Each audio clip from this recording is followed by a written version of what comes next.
duduk dulu di sofa rumah. Nah, sambil baca-baca kitab, karena saya akhir-akhir kan beberapa selalu majelisnya jam 9.30, dan pas di WA tadi, waduh, jam 9, Masya Allah. Semoga dimaafkan ya. Ya. Dan mudah-mudahan kesabaran ibu-ibu menunggu diganjar pahala dari sisi Allah Subhanahu wa taala. Amin ya rabbal alamin. Alhamdulillah rabbil alamin. Allahumma salli ala sayyidina Muhammad wa ala ali sayyidina Muhammad. Amma ba'du. Saya tidak perpanjang mukaddimah karena waktu sudah berjalan. Baik, hari ini ibu-ibu yang dimuliakan Allah Subhanahu wa taala, kita akan membahas satu bahasan yang mungkin kita semua sulit selamat dari perbuatan ini. Ya. Saya sering sekali diminta di majelis-majelis ibu-ibu, Ustadz, temanya tema yang cocok buat emak-emak. Saya bilang kalau yang cocok buat emak-emak ini urusan mulut. Ya. Nah, dan yang akan kita kaji hari ini mungkin sudah pernah disentil sedikit sebelumnya ya. Kita akan bicara tentang bahaya dosa ghibah. Ya. Kalau ditanya, Nabi pernah ditanya, "Ya Rasulullah, apa yang bisa menjamin kami selamat dari segala hal?" Artinya selamat dunia maupun akhirat. Kata Nabi, istamsik. Jadi Nabi menunjuk pakai isyarat, peganglah lidahmu. Artinya, kalau lisanmu aman, maka aman insya Allah. Tapi sulit, karena bahasa kita lidah ini adalah anggota tubuh yang tak bertulang, lembut. Makanya ghibah itu perbuatan dosa yang nikmat dilakukan. Ya kan? Karena kadang materi ghibah itu terus bertambah. Apalagi lawan teman bicara ghibah itu, kadang kita sudah bicara keburukan teman kita yang lain itu A sampai J. Teman ngobrol kita itu nambahin sampai Z. Kan begitu biasanya kan? Bukannya top. Dosa. Bukan begitu kebanyakan. Kebanyakan justru nambahin. Makanya Nabi Isa alaihissalam pernah bertanya sama umatnya. Kata Nabi Isa, kalian kalau mendapati saudara kalian tidur, kemudian dia terbuka betisnya atau auratnya, apa yang kalian lakukan? Kata umatnya Nabi Isa ketika itu menjawab, ya kami akan tutupi betis mereka, enggak akan kami singkapkan. Kalau sudah singkap, kami akan tutupi. Kata Nabi Isa, kemudian kenapa kalian kalau ngobrolin aib teman kalian, malah kalian tambahi? Itu sama halnya ketika kalian mendapati teman kalian yang tersingkap ketika tidur auratnya, kakinya tersingkap, kurang lebar singkapannya, akhirnya kalian buka sekalian bajunya, biar terbuka semuanya. Begitulah kondisi ketika kita ngobrol, ngomongin aib orang lain, ke teman yang jadi kompor juga. Yang saya umpamakan tadi, ngomongin A sampai J, teman kita menyempurnakan. Nah, itu sempurna lagi ghibahnya, ya. Maka Allah berfirman, ya ayyuhalladzina amanu taqullaha wa qulu qawlan sadida yuslih lakum a'malakum wa yaghfir lakum dzunubakum. Wa may yuti'illaha wa rasulahu faqad faza fawzan 'azima. Ini salah satu ayat wasiat untuk bertakwa yang sering disampaikan di mimbar-mimbar Jumat. Ya. Tapi ayat ini dikorelasikan bertakwalah kepada Allah dan bicaralah yang baik-baik. Artinya di antara bentuk kita takwa kepada Allah itu menjaga lisan. Ya. Yuslih lakum a'malakum. Ya, kalau kalian sudah bertakwa dengan cara kalian menjaga ucapan, Allah akan memperbaiki perbuatan kalian. Allah yang memperbaiki, bukan kita. Ayat itu. Kan katanya, wa qulu qawlan sadida, ucapkanlah ucapan yang baik. Dengan perbuatan itu yuslih lakum a'malakum, Allah akan memperbaiki yang buruk-buruk dari perbuatan kamu selain itu. Artinya, keburukan itu terjadi di antaranya dan menjadi sebab itu adalah lisan, qaulan, sayyi, ucapan yang buruk. Ya. Ya kan? Ini baru ghibah, belum namimah. Nanti akan saya sekalian korelasi. Sebetulnya dua bab ya berbeda antara ghibah sama namimah. Namimah itu adu domba. Karena adu domba sama ghibah ini dua beradik kandung. Iya. Dua beradik kandung. Karena dia lahir dari rahim yang sama. Rahimnya ya lisan. Adu domba kan lisan, Bu. Iya. Maka dua beradik nanti. Maka ini penting sekali. Dari awal sudah saya ingatkan, ini sebelum kita kaji lebih lanjut, Ibu percaya nggak bahwa di kubur itu ada azab? Percaya.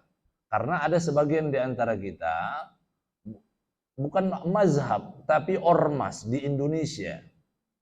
Ya, ormas di Indonesia yang mungkin sekarang, karena saya berteman juga salah satu anggota ormas itu, ketika kami mengkaji sebuah hadis tentang azab kubur. Karena ketika bicara hadis tentang azab kubur, hadisnya jalur riwayat hadis itu sanadnya riwayat hadis ahad namanya. Hadis ahad itu riwayatnya hanya satu jalur. Maka mereka nggak meyakini hadis ini. Nah, makanya saya tanya, kalau yakin bahwa ada azab kubur, kan ada bahwa di kubur kita sepakat. Semua ibu-ibu dan saya yang hadir di sini yakin bahwa di kubur ada azab. Ya, bagi yang berdosa. Nah, tapi azab orang kubur ini, orang ahlu mayit, ahli kubur itu bisa diringankan, bisa juga digugurkan sama sekali dari azab kubur itu. Asbab apa? Asbab orang-orang yang beristighfar untuknya, baik anak-anak kandungnya. Ustaz, bagaimana kalau nggak ada anak sama sekali? Nggak punya keturunan, dia punya anak asuh, anak-anak yatim, anak-anak santri tahfidz, anak-anak ini, adik-adik ini. Istighfarnya mereka, bacaan Quran mereka peruntukkan untuk ahlul kubur itu, karena mereka sayang, dengan itu yang bisa meringankan dan bahkan menghapus sama sekali. Kecuali, nah ini baru garis bawah, kecuali orang pelaku dosa ghibah dan namimah. Nggak berlaku istighfar. Bahaya nggak Bu ini? Bahaya. Saya pun ketika dapat ini, Masya Allah, astagfirullah. Maka jangan sampai kita wafat sebelum kita bertaubat dari dosa yang sudah kita lakukan ini. Karena saya yakin, kalau saya tanya siapa yang nggak pernah ghibah, nggak ada yang angkat tangan. Karena saya keliling-keliling sudah sampaikan materi ini, selalu nggak ada yang angkat tangan. Kemarin itu ramai sekali di Tangerang Kota. Masya Allah, rame. Saya tanya siapa yang nggak pernah ghibah? Nah, termasuk saya nggak angkat tangan. Nggak ada. Ada kiai-kiai yang hadir. Pak Yainya pun nggak angkat tangan. Pak Yai nggak ghibah. Ghibah juga. Artinya sulit untuk selamat dari dosa ini. Maka tugas kita, karena kita sudah menjadi pelaku, mudah-mudahan kemarin karena khilaf kita, dan kita sudah didoakan oleh Nabi. Apa doanya? Rabbana la tu'akhirna in nasina au akhtana. Ini doa Nabi. Sudah kita kaji ya, fadilah umat Muhammad sebelumnya. Doa Nabi, ya Allah jangan engkau hukum aku dan umatku karena lalai mereka.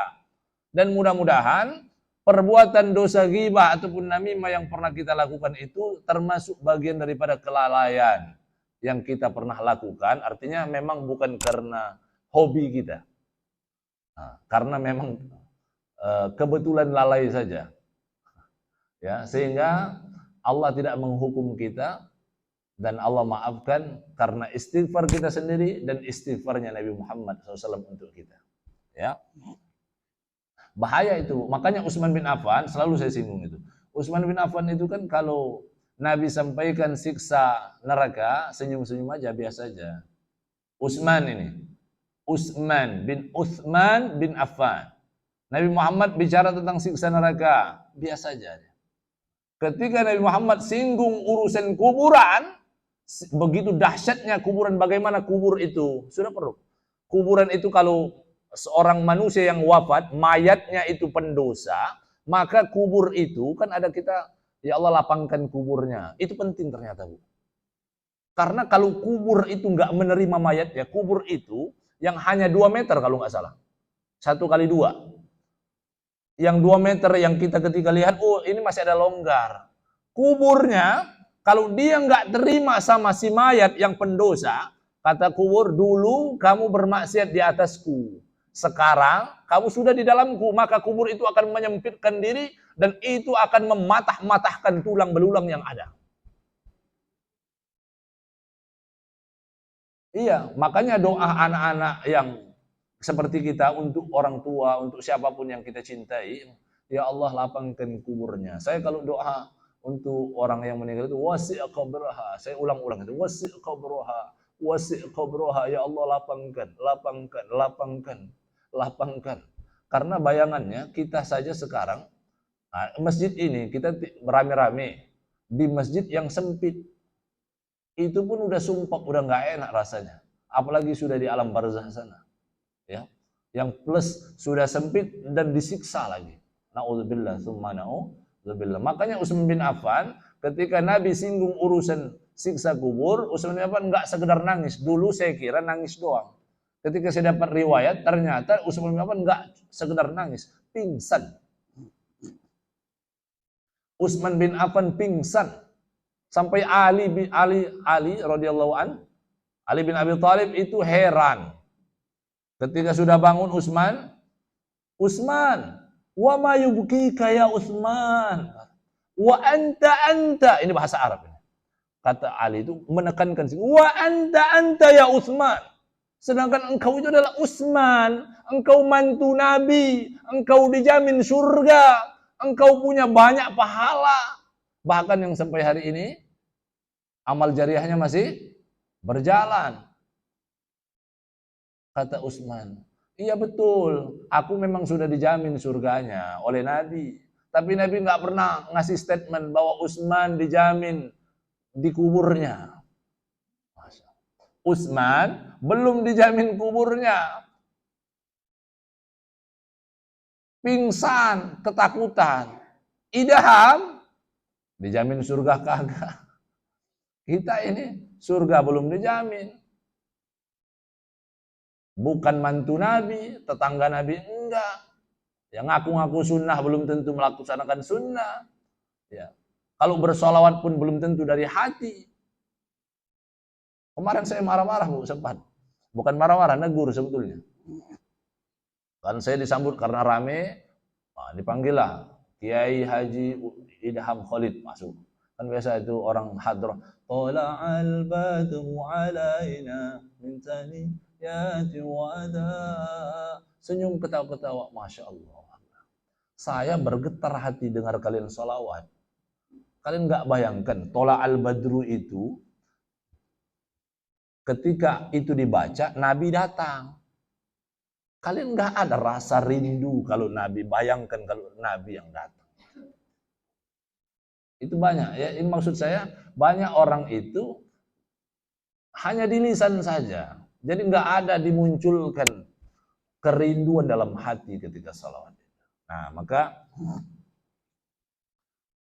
mudah-mudahan kita semua diselamatkan dari azab kubur. Amin ya rabbal alamin. Ibu-ibu yang dimuliakan Allah Subhanahu wa taala. Nah, sekarang saya bicara definisi ghibah.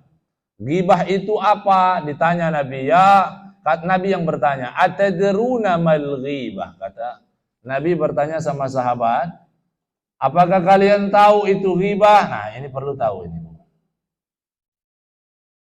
Ghibah itu apa? Apa jawab sahabatnya? Allahu wa rasuluhu a'lam. Ya Rasulullah, yang tahu Allah dan Rasulnya. Kalian lebih tahu daripada kami. Kemudian Nabi menjawab dan menjelaskan, al-ghibatu idza dzakarta akhaka bima yakrahu faqad ibtabtahu. Ghibah itu ketika kalian menyebutkan keburukan saudaramu yang jika dia tahu dia akan marah. Itu ghibah namanya. Dijelaskan lebih rinci lagi oleh Imam Nawawi dalam kitab Al-Azkar, termasuk dalam riwayat dalam Sahih Bukhari, yang jika kalian menceritakan keburukan saudaramu, baik fisiknya, agamanya, pakaiannya, orang tuanya, anaknya, pekerjaannya, semua yang menyangkut dengan diri saudara kalian itu. Jadi semua mencakup ya. Nah, karena kadang-kadang kita kan sering begini, Bu. Orang mau ghibah itu kadang-kadang ada pakai mukaddimah. Jeng, saya mau cerita tapi enggak sebetulnya enggak berniat ghibah ini ya. Tapi ghibah dia. Kan begitu sering ya. Dipakai mukaddimah, dia bilang, saya mau cerita ini, tapi enggak berniat jelekin sih sebetulnya. Cuma mau cerita aja. Iya, cerita ente itu ghibah. Iya, karena mukaddimah itu tidak menggugurkan ya konten isi yang kita sampaikan. Kalau memang itu ghibah ya tetap ghibah. Enggak bisa menggugurkan. Udah, kalau Anda enggak berniat ghibah jangan cerita. Enggak usah, Bu, saya enggak mau cerita, tapi enggak berniat ghibah ini ya. Ya udah enggak usah. Enggak usah dilanjutkan. Ya. Baik. Kemudian, nah ketika ditanya sama Nabi, ditanya sahabatnya, "Ara'aita in kana fi akhi ma aqul ya Rasulullah?" Bagaimana kalau seandainya yang aku ucapkan itu fakta? Boleh enggak?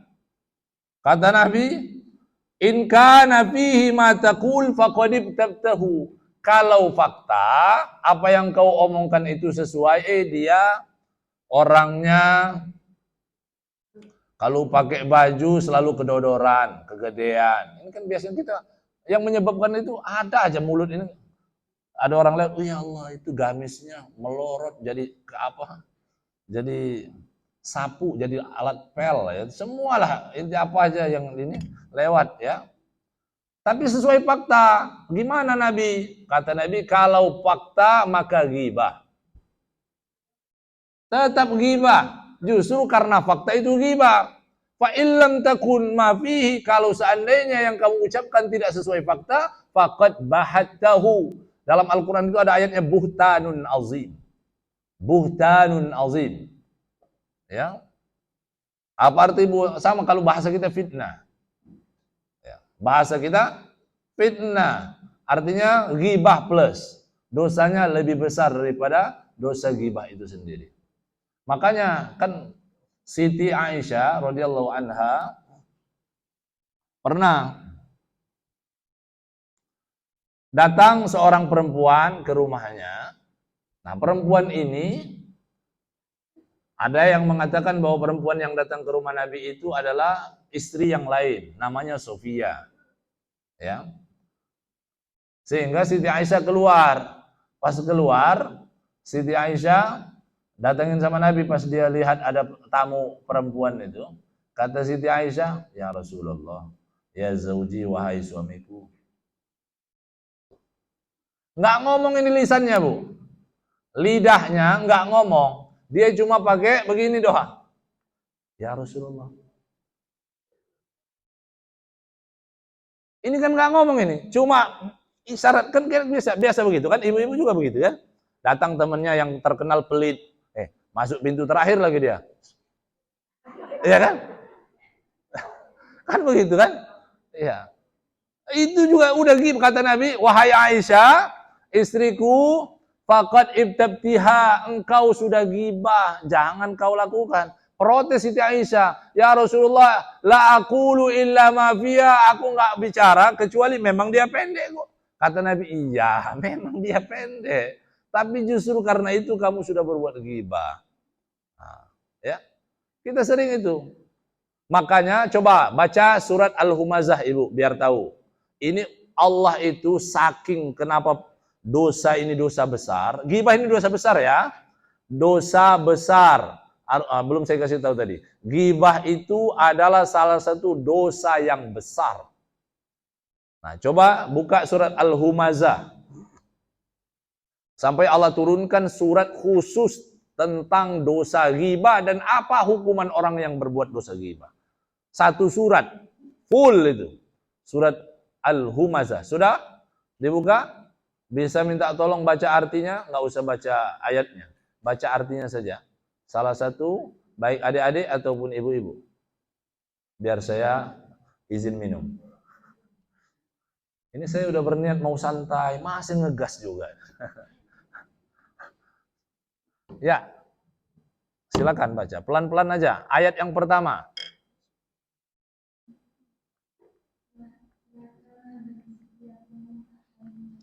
Enggak jelas. Lebih jelas lagi. Celakalah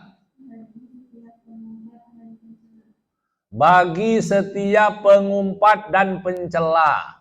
Celaka, wail artinya ada neraka wail. Terus.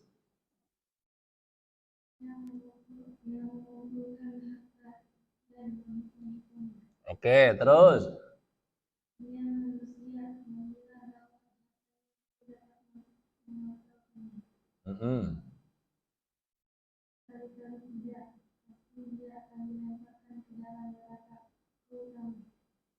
Hutomah nerakanya, para penggibah nanti akan dilemparkan ke neraka hutomah. Nanti akan saya jelaskan tentang itu kan wailul likulli humazatil lumazah. Humazah sama lumazah itu apa? Itu orang yang gibah itu.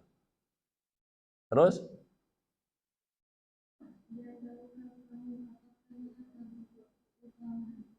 Ya.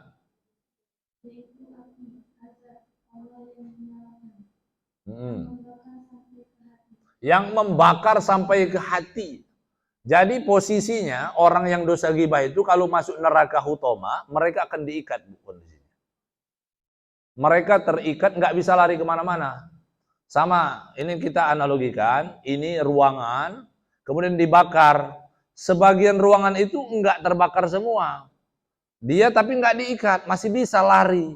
Kepanasan tapi nggak. Nah, kalau ini, dia udah nggak bisa kemana-mana. Karena fisiknya terikat. Menunggu aja bakaran api itu. Nah, begitulah kisah. Dan itu membakar sampai ke hati. Ya. Nah, ingin saya jelaskan, sudah cukup.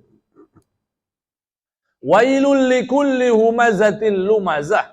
Humazah sama lumazah. Dalam tafsirnya manhumul hammazun wa manhumul lammazun. Siapa mereka al-hammazun? Al-hammazun pencela tadi ya. Pencela. Ya. Siapa mereka al-hammazun alladzi ya'ibun nas biqaulihi au bifa'lihi. Au bifi'lihi. Orang yang suka mencela dengan ucapan dan perbuatan. Ini ghibah. Jenis ghibah itu dua ini. Yang kedua al-lammazun. Man humul lammazun? Al-lammazun alladzi ya'ibun nas bil isyarah. Dengan isyarat yang saya contohkan tadi. Jadi baik diucapkan sama diisyaratkan atau bahkan dipraktekkan itu ghibah sama. Ya, tapi kan nggak ngomong Ustaz, iya, tetap ghibah. Ya. Tetap dosa ghibah. Sudah jelas ya? Itu jadi dua macam perbuatan ghibah itu baik diucapkan ataupun hanya isyarat saja. Karena kan kadang yang mengerti isyarat itu adalah teman-teman kita itu sendiri. Iya. Siapa yang tahu begini-begini? Apa maksud ibu ini kalau orang pendatang baru? Artinya yang kita gibahi adalah teman kita sendiri kemungkinan. Yang paling banyak yang menggibahi kita adalah teman kita sendiri. Iya. Teman kita sendiri. Jarang kita gibahi orang yang nggak kenal itu. Walaupun ada kemungkinan. Ya, sama sekarang ini kan lagi mau pilpres. Nah, itu juga hati-hati. Hati-hati. Boleh saja Anda mengucapkan kalau fakta untuk ini dibolehkan. Kalau bahwa karakter ini benar, sampaikan bahwa ini suka berdusta, buktinya ini untuk pengetahuan masyarakat biar memilih pemimpin yang benar. Tapi jangan kalau fisiknya pesek nggak usah. Nah, itu nggak ada urusan sama peseknya. Iya. Iya. Yang perlu disampaikan selain itu, ya. Baik, ibu-ibu yang dimuliakan Allah Subhanahu wa taala. Nah, maka disampaikan, lau qultu inna fulan saubuhu qasirun aw saubuhu tawilun yakunu ghibah. Kalau seandainya yang kita ucapkan hanya bajunya yang kita singgung, bajunya kepanjangan atau bajunya kependekan, itu aja udah dianggap ghibah. Fa kaifa idza dzakartu an nafsihi, bagaimana kalau kita ngomongin tentang pribadinya? Itu lebih ghibah lagi. Ya, kalau cuma ngomongin bajunya tadi, itu sudah dosa ghibah, apalagi sudah fisiknya. Makanya saya sangat tersinggung kalau di masalah fisik. Ya, karena saya termasuk korban lah kira-kira ya. Iya. Saya paling nggak suka orang menghardik karena cacat, karena fisik itu paling nggak suka. Ya. Walaupun saya sendiri mengkhawatirkan kalau ada istri saya kan lagi hamil, setiap kali USG pasti saya tanya fisiknya, karena saya khawatir seperti saya, ya. Ya, walaupun itu takdir Allah ya, tetap diterima. Baik, ibu-ibu yang dimuliakan Allah Subhanahu wa taala, Nabi pernah Isra dan Mi'raj. Ya. Lama urijabi, ketika aku di Isra Mi'rajkan, kata Nabi. Nabi kan diizinkan melihat surga dan melihat marartu biqaumin yaqta'ul lahma. Nabi ketika melewati neraka, Nabi mendapati ada suatu kaum yang mencakar-cakar, memotong-motong daging dari kuku. Jangan bayangkan kukunya seperti kita sekarang. Kukunya lebih tajam, bisa jadi terbuat dari besi atau terbuat dari benda yang lebih tajam. Kemudian dia cakar-cakar, wa yad'una fi famihim. Kemudian daging yang sudah mereka cakar itu, mereka potong-potong itu, mereka letakkan di mulut mereka, kemudian mereka makan, kata Nabi. Nabi penasaran, bertanya, ya Jibril, man haula? Siapa mereka yang cakar-cakar daging tadi? Kata Jibril, haula min ummatikal alladhi yaktabun. Mereka adalah umatmu yang dulu di dunia suka ghibah. Masya Allah. Ya, nanti baca surah siapkan saja Al-Hujurat ayat 12. Ya. Siapa mereka? Orang yang suka ghibah. Karena dalam surah Al-Hujurat itu orang yang suka ghibah sama diperumpamakan seperti makan daging bangkai saudaranya. Makan bangkai dosa besar enggak? Dosa besar, makanya dosa ghibah. Ini salah satu dalil alasan kenapa dosa ghibah merupakan dosa yang besar hukumnya. Karena diibaratkan dan diperumpamakan makan daging bangkai manusia. Dan manusianya adalah saudara sendiri. Ada enggak kakak kandung menggibahi adik kandung? Ada. Sebaliknya ada. Orang tua gibahi anak? Ada. Anak gibahi orang tua? Ada. Adik sama kakak ngomongin emaknya cerewet. Ya kan sering. Kamu lah emak kita cerewet. Kita ada itu. Dan yakinlah perlu kita ketahui bahwa kalau gibah orang yang kita jauh dari dia, dosa besar. Menggibahi orang yang lebih dekat dengan kita, lebih besar dosanya. Suami gibahi istri. Istri gibahi suami. Suami saya itu begini-begini. Itu kan, ini gibahi suami. Tapi ada juga yang dibolehkan. Nah, ini tapi jangan tidur ya, dan fokus. Saya ingin sampaikan satu riwayat mengenai seorang istri menggibahi suaminya. Datang istrinya Sufyan, takut salah paham. Takut kalau salah paham nanti suaminya ngerugi gara-gara saya sampaikan ini. Sampai titik baru boleh melihat yang lain-lain ya. Istrinya Sufyan As-Sauri, sahabat Nabi, pernah datang kepada Nabi, ya Rasulullah, bolehkah aku mengambil harta suamiku tanpa seizin dia. Loh, kenapa kata Nabi? Kata istrinya, karena suamiku bakhil, pelit. Ini kan ghibah ini. Ini istrinya sedang menyampaikan keburukan suaminya. Ghibah ini sebetulnya. Tapi karena orientasinya bukan dalam rangka menjelekkan suami, tapi dalam rangka meminta nasihat, fatwa, maka dibolehkan. Apa jawab Nabi? Kira-kira apa jawab Nabi, Bu? Boleh. Kata Nabi, na'am. Tapi masih koma bolehnya. Belum titik. Khud min malihi ma yakfiki wa waladik. Boleh engkau ambil secukupnya untuk dapurmu dan untuk anak sekolahmu. Kira-kira gitu.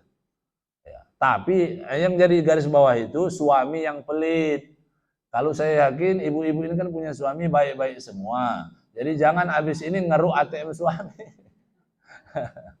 Ya, kalau sudah pelit, kemudian kalaupun pelit, ngambilnya secukupnya, nggak boleh berlebihan. Ini ghibah yang dibolehkan. Sama seperti kita kakak beradik sedang ngomongin keburukan orang tua dalam rangka untuk mencari solusi, itu dibolehkan. Emak kita ini kan karakternya begini, bapak kita ini suka marah, temperamen, dan yang lebih dekat kamu, bilang anak yang bungsu katakan atau siapa. Ini bukan sedang menggibahi yang dilarang, ini boleh. Kalau kita ngomonginnya memang orientasi menjelek-jelekkan, barulah itu yang dosa ghibah. Itu. Ibu-ibu yang dimakan Allah Subhanahu wa taala, maka jadi Nabi juga sama. Kan Masjid Nabawi ini kan ibu-ibu saya yakin mungkin sudah pernah umroh semua dan haji mungkin sebagian. Kan Masjid Nabawi ketika itu atau sampai sekarang kan dempetan sama rumah Nabi Muhammad SAW, ya, tapi tidak sebesar sekarang. Kalau sekarang gede banget. Kalau sekarang sudah ada perluasan-perluasan, makanya mimbarnya kan ada yang mimbar di depan, ada mimbar yang ketika masa zaman Nabi Muhammad SAW, yang di Raudhah itu ya. Nah, jadi di Masjid Nabawi ketika itu ada Ahlus Suffah. Ahlus Suffah orang yang dari Suffah.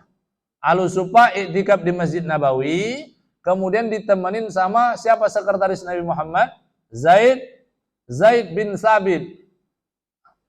Artinya kelihatan rumah Nabi kan kelihatan dari masjid.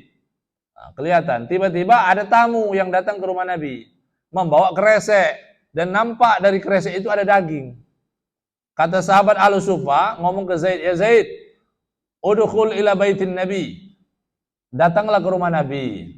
Ya. Mintalah daging untuk kami li'annana lam na'kulul lahma mundu kada wa kada. Kata orang Sufa ini, karena kami sudah lama enggak makan daging.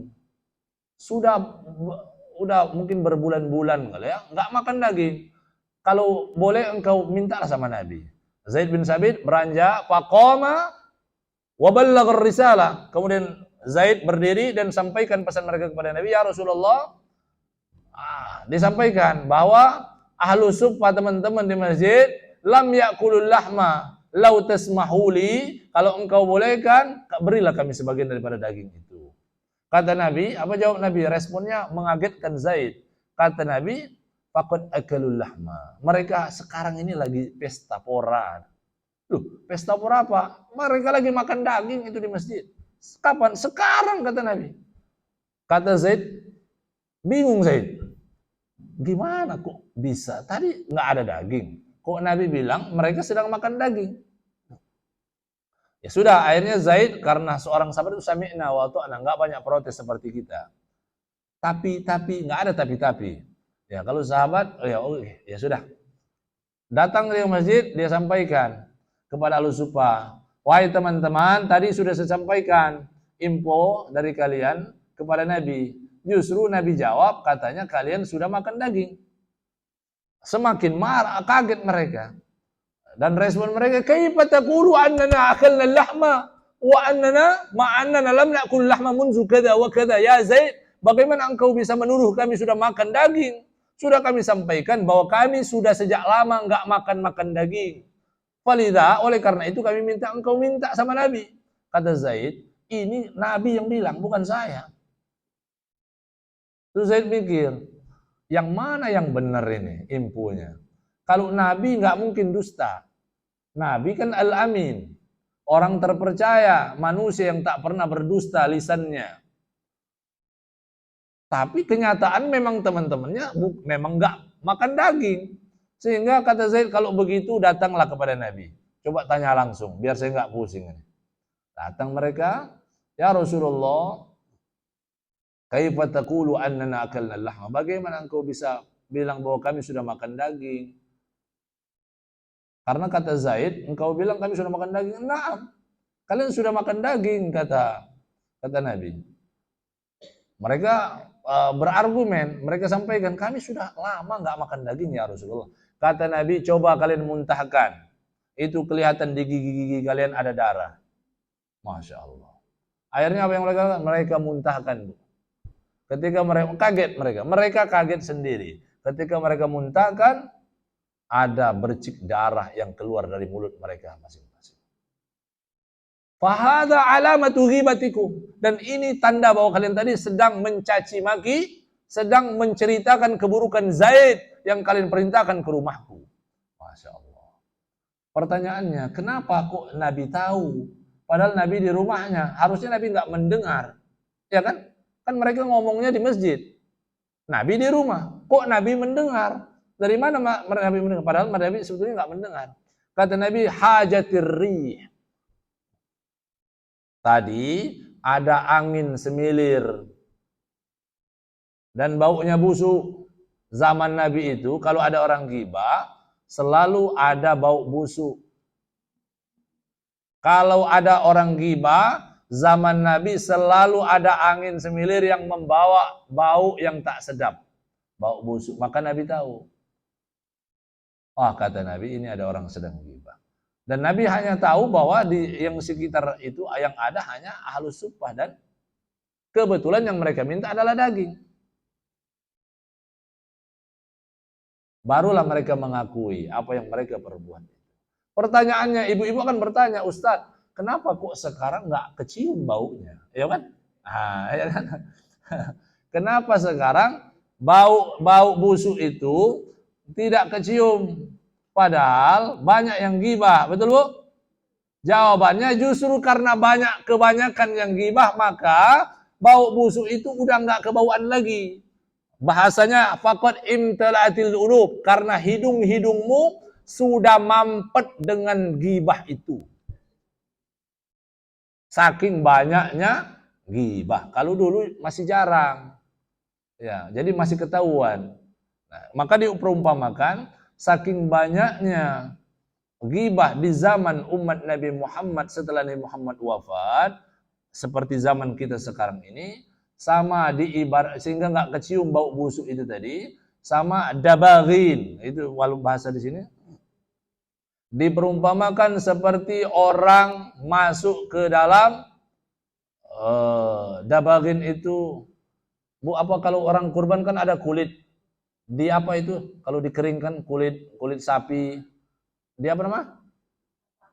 Di samak. Itu tukang samak sama seperti tukang samak.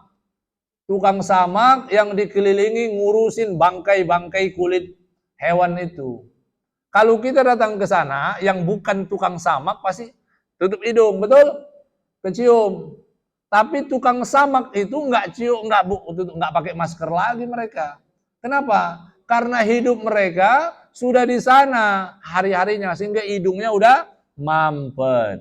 Ibu-ibu di sini mungkin di Bintaro, di komplek ini yang hadir mungkin kebanyakan jarang ke pasar tradisional, pasar Jombang. Beda sama pasar yang di mall-mall. Ya. Apa itu kalau di Plaza BSD itu kalau belanja kan yang begitu-gitu ya.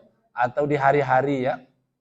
Itu beda kalau ibu-ibu beli sayur ke pasar Jombang.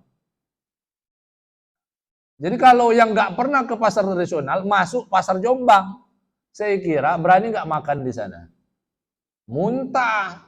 Tapi orang-orang yang berdagang di pasar tradisional, yakulun wa yashrabuna fi, mereka makan dan minum di dalamnya biasa saja, karena mereka sudah penuh. Sama. Jadi ini perumpamaan Kenapa kalau ada yang bertanya, kenapa sekarang nggak ada cium bau busuk lagi kalau ada yang ghibah? Karena di depanmu, di belakangmu, di samping kanan kirimu, atas bawahmu sudah banyak ghibah. Saking banyaknya ghibah, maka diperumpamakan sama seperti orang-orang yang sedang menyamak kulit hewan itu tadi. Ya. Jadi minimal jamaah yang hadir di sini yang sudah mendengarkan materi ghibah itu mengurangi bau-bau bangkai itu. Sehingga semakin sedikit yang ghibah, nanti mungkin akan ada bau-bau itu. Ya. Ibu-ibu yang dimuliakan Allah Subhanahu wa taala, di sini sebetulnya banyak dicontoh-contohkan, ya.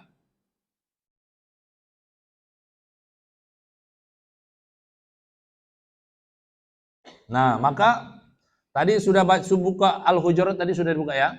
Ayatnya, ya ayyuhalladzina amanu jtanibu katsiran minadh-dhann inna ba'dadh-dhanni itsmun wa la tajassasu wa la yaghtab ba'dukum ba'dha ayuhibbu ahadukum ay ya'kula lahma akhihi maitan fakarihtumu. Itu ayatnya. Hai orang-orang yang beriman, jauhilah banyak berprasangka. Betul? Nah, maka ini karena sebagian daripada prasangka yang kita miliki itu bernilai dosa. Nah, ini akan saya bagi. Karena prasangka itu maksiat. Secara umum berprasangka itu adalah maksiat. Tapi ternyata zon, prasangka itu ada dua macam. Ada zannun fihi ismun wa zannun laisa fihi ismun. Ada prasangka yang tidak ada dosa, yang tidak mengandung dosa. Ada prasangka yang mengandung dosa. Apa saja itu? Fa amma zannu alladhi fihi ismun fa alladhi yatakallamu bihi. Prasangka yang tidak ada dosa, prasangka yang ada dosanya, ada prasangka yang kita ucapkan. Kan ada kita berprasangka buruk sama orang, tapi kita pendem aja, curiga aja. Itu nggak apa-apa. Kalau kita ucapkan, dia kayaknya dia yang maling, dia ini yang kayaknya ini. Ya itu prasangka yang diucapkan. Ya. Sepertinya dia bendahara nggak jujur deh. Nah ini diucapkan ini. Nggak boleh itu. Kecuali engkau ucapkan di persidangan. Nah, itu boleh. Kecuali engkau ucapkan di depan polisi yang sedang mencari bukti. Itu boleh. Kalau hanya obrolan biasa, nggak usah. Karena nggak ada kepentingan apapun kita di sana. Kecuali hanya mengucapkan keburukan orang lain. Ini yang saya maksud tidak boleh itu adalah percakapan hari-hari yang dilarang ya. Jadi kalau nggak ada kepentingan apapun, nggak usah diomongin. Ya, kalau hanya untuk waspada, ngasih tahu, tapi udah terbukti nih, udah terbukti orang ini, baru kita sampaikan. Kalau hanya sekedar prasangka-prasangka, tahan saja, sehingga kita nggak dapat dosa. Tapi kadang-kadang nggak tahan untuk nahannya, nggak ketahanan Ustaz, gatel ini lidah mau diomongin, akhirnya keceplosan juga. Nah itu maka itu dosa, nggak dosa itu. Karena dilanjutin ayatnya, wala tajassasu. Ya kan tadi yang menimbulkan tajassus, tahu spire, apa spire? Spire, tajassus. Mata-mata. Kan kita berawal dari prasangka, akhirnya kita kepo.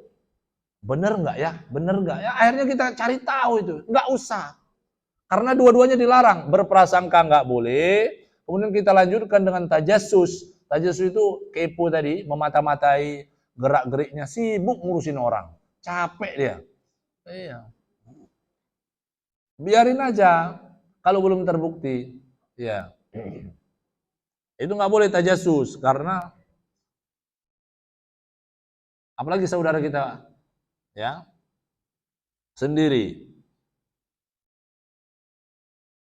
Wala yaktab ba'dukum ba'dha. Nah, maka dia perumpamakan itu yang ayat yang saya bilang tadi. Apakah kalian mau makan daging bangkai saudara kalian sendiri? Jawabannya pasti tidak mau. Ya. Maka kalau Anda tidak mau makan daging bangkai saudaramu, maka seharusnya begitu juga. Anda juga tidak mau mengatakan sesuatu yang keluar dari lisanmu, sesuatu yang buruk-buruk tentang saudaramu. Karena sudah diperumpamakan sama seperti kita makan bangkai dia. Ya. Karena nanti di akhirat, Bu, ada banyak yang kaget. Di antara kita ini banyak yang kaget. Nanti kita bilang, kita mendapati banyak amal soleh yang nggak pernah kita lakukan, tapi tercatat di buku-buku amal kita. Ya Allah ya Rob, gitu kan? Ma'amil tuhada wa ma'amil tuhada. Itu disampaikan. Nanti banyak umat manusia yang mengatakan, ya Allah, saya nggak pernah melakukan ini. Katakan dia sedekah cuma 10 juta, tapi kok dicatatnya banyak, lebih dari 10 juta. Banyak amal-amal soleh yang nggak pernah dia lakukan tapi tercatat dalam buku amalnya. Disampaikan sama Allah, ya kata Allah, ini adalah transfer dari musuhmu dulu. Ini transfer, ente dapat kiriman pahala dari musuh-musuhmu yang ketika di dunia dia suka gibahi kamu. Iya, ini transfer amal, ya. Makanya orang yang sudah dosa ghibah itu kan yang bikin bangkrut. Ya, dosa ghibah itu yang bikin bangkrut. Kalau ditanya siapa yang bangkrut? Kata Nabi kan, yang bangkrut itu la dirham, orang yang enggak punya duit. Kata sahabat. Kata Nabi bukan, yang bangkrut itu yang nanti di akhirat pahalanya habis untuk membayar kezaliman kemudian karena sudah habis dia untuk membayar dosa-dosa terhadap orang lain, akhirnya dosa-dosa orang lain itu dikirim ke pelaku yang suka berbuat zalim.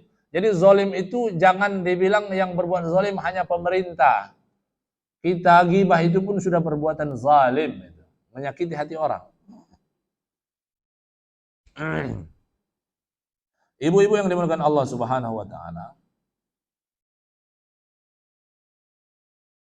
Nah, maka bagaimana sikap kita yang digibahi? Ini belajar dari Imam Hasan Al-Basri.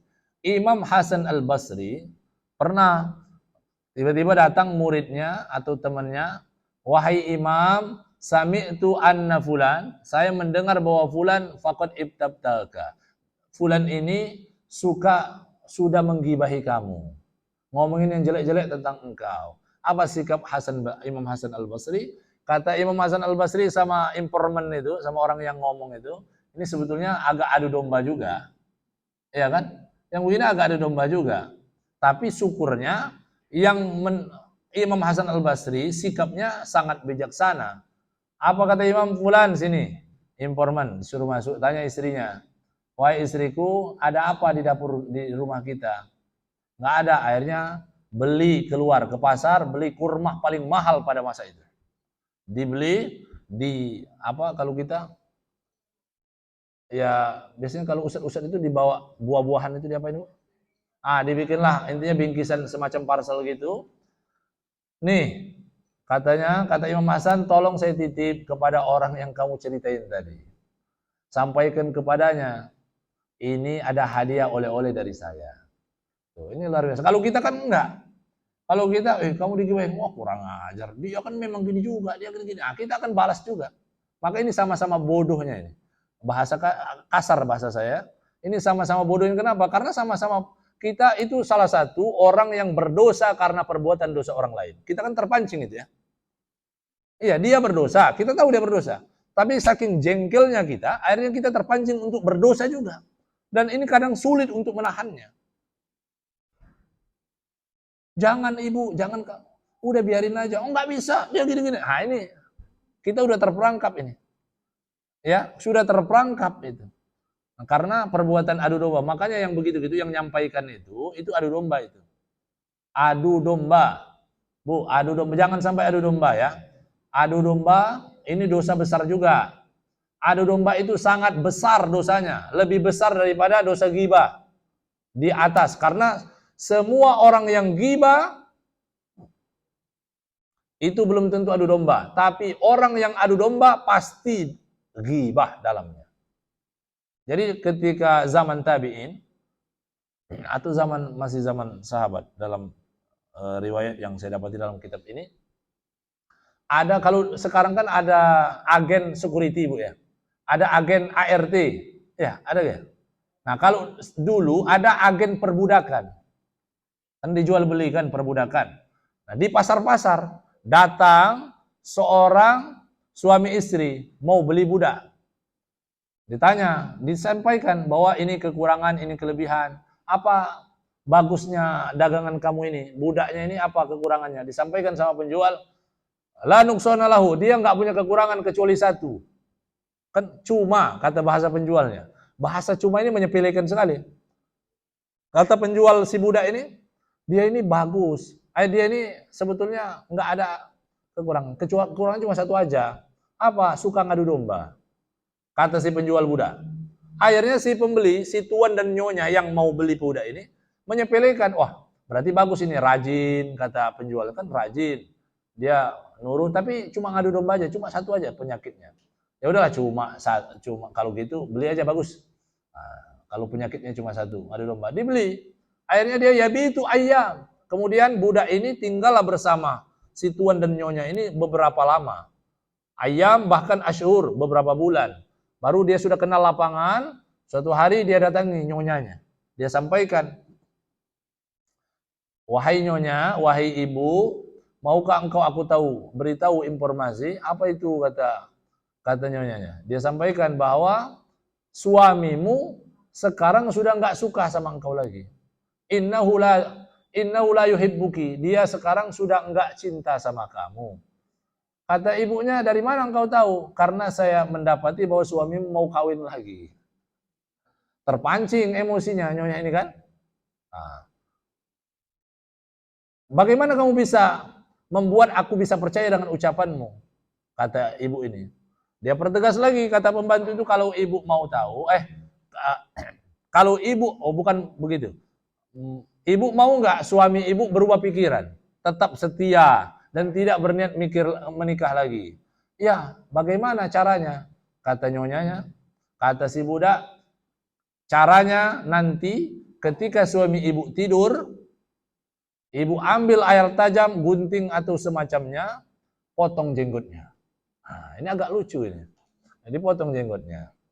Di lain waktu dan di tempat yang berbeda, si budak datang ke suaminya. Dia sampaikan, wahai tuan, aku mau sampaikan berita. Apa itu? Bahwa istrimu sudah nggak cinta lagi sama engkau, wahai tuan. Nah, kompor ini. Ya. Kata suaminya, kamu jangan main-main. Enggak, saya nggak main-main. Dari mana? Bagaimana aku bisa percaya dengan kamu? Kata si budak, kalau engkau mau bukti, nanti tuan kalau tidur, pura-pura tidur aja. Nah, kalau tadi kan istrinya disuruh kalau suaminya tidur, potong jenggotnya. Nah, ini suaminya nanti tuan tidur tapi pura-pura tidur samping istri tuan. Nah, akhirnya tibalah waktunya malam, tidur suaminya, pura-pura tidur. Keduanya melaksanakan perintah si budak. Adu domba ini bahaya sekali. Akhirnya tuannya tidur dan nampak sudah tidur, dilihat istrinya. Akhirnya istrinya membawa gunting. Kan ini udah seperti orang mau nusuk leher.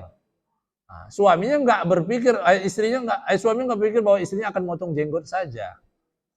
Nah, maka suaminya yang pura-pura tidur melek, lihat istrinya sudah mengacungkan senjata tajam ke leher, diambilnya, nggak berpikir panjang, daripada dia yang dibunuh, mending dia yang membunuh.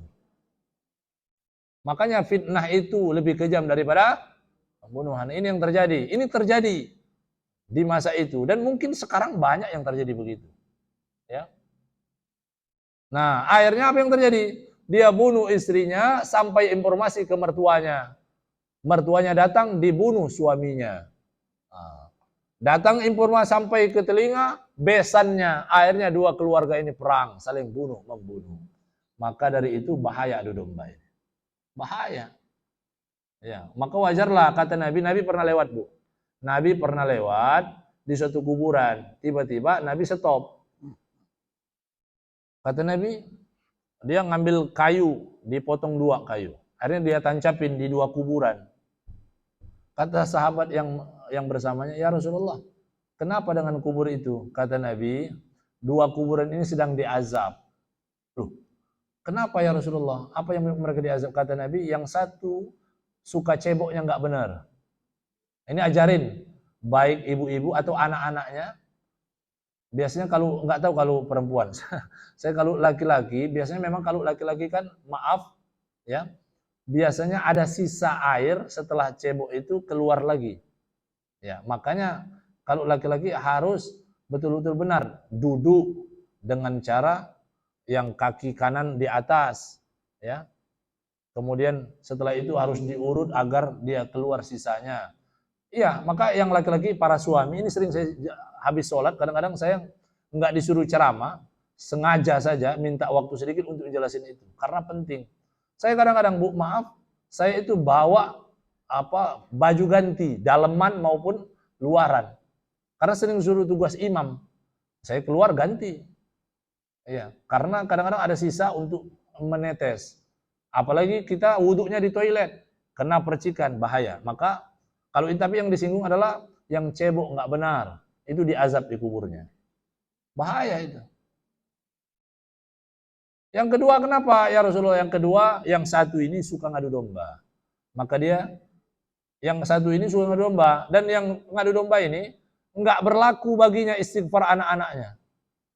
Istighfar anak-anaknya, yang saya bilang ini kan banyak anak-anak, wah anak saya habis Quran Ustaz, nggak berlaku.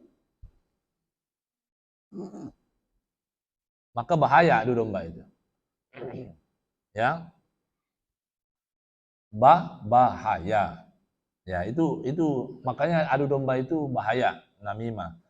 Dalam riwayatnya la yadkhulul jannata namamun, tidak masuk surga orang yang suka ngadu domba. Ini sampai 30 kan?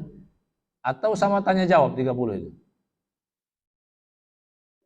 Karena belum bicara tentang bagaimana taubat orang-orang yang berdosa ghibah.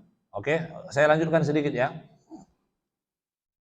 Ya, ini banyak sebetulnya bahwa ini juga disampaikan bahwa dosa ghibah itu dia bisa membatalkan pahala puasa, bisa membatalkan wudu, bisa menggugurkan amal. 3.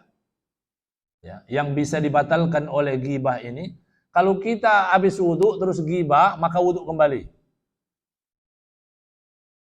Kalau kita habis wudu nggak sadar, tiba-tiba ada teman ngajak ngobrol, yang diobrolin keburukan saudara kita, maka habis itu kita sadar, maka jangan sholat dulu, wudu lagi. Nah sama tadi, kenapa orang yang ceboknya nggak benar tadi termasuk orang yang disiksa kubur? Karena kalau ceboknya udah nggak benar, maka sholatnya nggak sah, ya kan? Tawafnya nggak sah kalau orang yang berumroh. Betul Bu? Iya, kalau cebok nggak benar, nggak sah semuanya akhirnya. Ibadah-ibadah yang mensyaratkan wudu, mensyaratkan bersuci. Iya, mandi junubnya nggak sah. Dan semua yang mensyaratkan bersuci nggak sah karena ceboknya nggak benar. Makanya itu disiksa di kubur tadi. Ya, makanya ada kalau tahu siapa temannya Ustadz Nababan yang mantan pendeta, Ustadz Yahya Waloni. Itu beliau dulu sempat berkunjung ke pesantren kita di An-Naba situ, pesantren Ustadz Nababan ketika saya masih di sana. Cerita beliau itu kalau lihat ada sopir-sopir angkot pipis di jalan, berdiri, dia berhenti, stop mobilnya, dia berhenti, keluar dia. Apalagi kebetulan drivernya pakai peci haji lagi. Maksudnya kamu ini pakai peci haji, malu-maluin agama saya gitu kan, gitu maksudnya. Saking gergetan beliau, ya semoga Allah jaga para guru-guru kita itu. Ya. Nah, maka ibu-ibu yang dimuliakan Allah Subhanahu wa taala. Nah, ini ya, terus perkumpulan yang ada ghibah di dalamnya, arisan-arisan, termasuk majelis taklim kan, ibu-ibu ini kan termasuk kami bapak-bapak, saya sering pernah saya ngisi majelis subuh. Terus habis pengajian banyak pertanyaan kan? Sudah bubar tapi udah habis waktu. Ada yang malu bertanya ketika di majelis. Akhirnya sebelum saya pulang dicegat, Ustaz, tadi mau saya tanya tapi nggak enak kalau di tengah orang ramai. Akhirnya nanya, akhirnya lama kan? Ngobrol, masih dalam masjid. Tapi yang diomongkan, akhirnya panjang obrolannya udah dosa ghibah. Ustaz nggak enak, kita ngobrolin orang di dalam masjid, kita keluar aja. Loh ini kan salah ini. Ya kan? Ini kan Jadi kan sering begitu. Ya, sama seperti jangan pacaran, ini kan bulan Ramadan. Jadi seolah-olah boleh di luar Ramadan. Nah, sama seperti ini. Nggak boleh gibah dalam masjid, berarti dibolehkan di luar masjid. Saya bilang, Pak, ntar dulu, ulangi lagi. Iya Ustaz, kita kan ini lagi di masjid, nggak boleh, nggak enak ngomongin orang dalam masjid. Loh, iya, di luar pun nggak boleh. Jadi Bapak kalau mau nanya, nanya saja. Kalau mau ngomongin orang nggak usah. Tahan aja, jangan ngajak saya ikut dosa juga. Nanti saya terpancing enak juga ngomongin orang. Iya, iya Ustadz juga manusia. Karena ustadz pun sesama ustadz pun kadang saling hardik juga. Dan kadang adu domba jamaah juga yang suka ngadu domba sesama ustadz. Dengan pertanyaan-pertanyaan. Sering? Iya. Apalagi yang suka konten kreator, yang ngedit-ngedit antara ustadz dengan ustadz yang lain, yang beda pendapat, dia satuin videonya. Terus dia kirim ke ustadz-ustadz yang dia dukung, dia kirim juga ke lawannya. Aduh, ini adu domba itu. Ini namimah, ini bahaya, ya. Termasuk yang posting. Bukan dia yang edit, tapi dia yang posting. Nah, kena juga, ya. Nah, ibu-ibu yang dimuliakan Allah Subhanahu wa taala,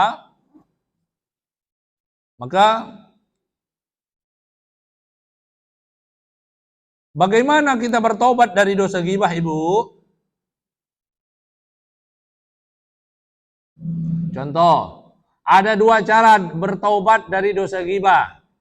Nah, ini penting kita sama karena kita pelaku ghibah semua, maka bertaubatlah kepada Allah Subhanahu wa taala. Ustadz, kan dosa ghibah ini berarti kan kita menzolimi orang lain.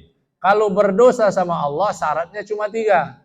Kalau berdosa kalau berdosa kepada Allah, cara tobatnya hanya 3. Pertama, menyesali. Kedua, bertekad tidak mengulangi. Ketiga, membenci perbuatan itu, berazam, ya. Nah, kalau berdosa dengan makhluk Allah, dalam hal ini adalah manusia, ya, maka cara bertobatnya ditambah jadi 4. Apa yang keempat itu? Minta dimaafkan, minta dihalalkan sebelum kita menemui ajal. Yang menjadi repot ini, kalau musuh kita sudah wafat duluan dan kita belum sempat minta maaf, ini yang repot. Makanya bahaya. Apalagi utang piutang. Iya kan? Karena sama ahli waris itu kadang-kadang rebutan hartanya saja. Kalau yang diwariskan utang piutang nggak ada yang rebutan. Iya. Maka caranya 2. Yang pertama, kan Ustadz, kalau seandainya orang yang kita gibahi itu belum mendengar, belum tahu bahwa kita gibah, kita kan si A ngobrolin tentang si C ke si B. Si C ini belum dengar, belum ada yang ngasih tahu bahwa yang ada orang yang gibahi dia, ya. Maka cara taubatnya cukup istighfar saja. Istighfar, jangan ulangi lagi dan doakan kebaikan tentang orang-orang yang kita gibahi tadi. Nggak usah ujuk-ujuk. Bu, saya mau minta maaf, saya mau bertobat. Kemarin saya mau jujur ini, tapi jangan marah Bu ya. Iya kan? Gitu. Jangan marah Bu ya. Saya mau minta maaf, kemarin saya khilaf, saya ngomongin ibu kan pelit.